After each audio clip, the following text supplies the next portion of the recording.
When I went up north, I studied a lot of stuff with Aboriginal cultures. I visited lots of different communities before I had many friends who had grown up on reserves, and I really thought I was prepared.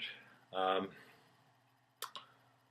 I kind of knew what to expect, but somehow my reaction to what I saw wasn't what I expected or had prepared for. I prepared myself for what I was going to see, but not for my own reaction to what that would be, which was at times shocking for me. Certain experiences I encountered in Pakanchikam really challenged me as a teacher and as a person. These experiences really shook up the foundation of what I believed and what I valued and affected my beliefs on education, my philosophies about education, and it illuminated for me my often powerlessness to affect the kind of change that I went into this experience and expecting to be able to achieve just based on my philosophy of what I'm capable of as an educator.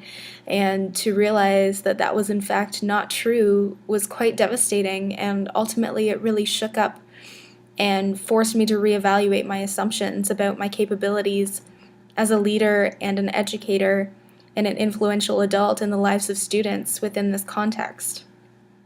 So it was incredibly uncomfortable for me and led to a lot of struggle on my part when it came to acknowledging my own powerlessness in my profession.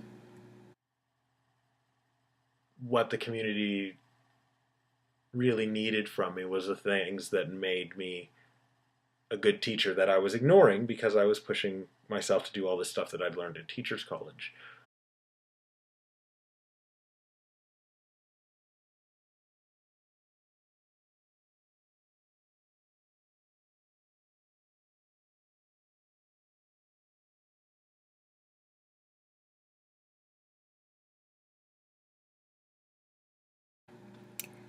But I think ultimately wrestling with that very disturbing and frustrating and disappointing reality gave me a different kind of strength in knowing my capabilities and in knowing that I'm not a savior.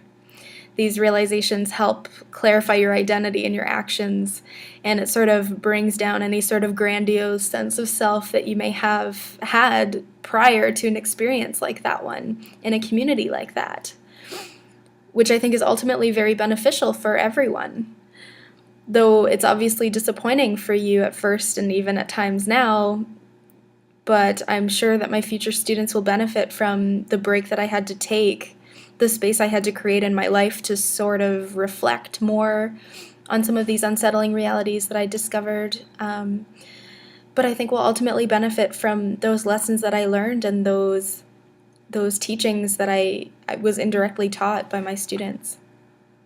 I can see now, I had a white hero kind of complex. I had that going on, as I really expected to be able to go in and change everything.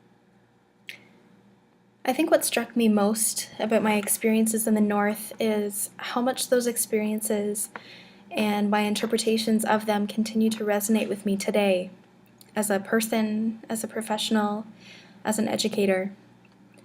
Reflecting on my experiences in Pakanchkum, even today, I think I continue to reevaluate and reinterpret my experiences there, what I saw, my actions, my reactions, through various different lenses as I learn new things and grow and develop as a professional with new conceptual ways of thinking and knowing and being.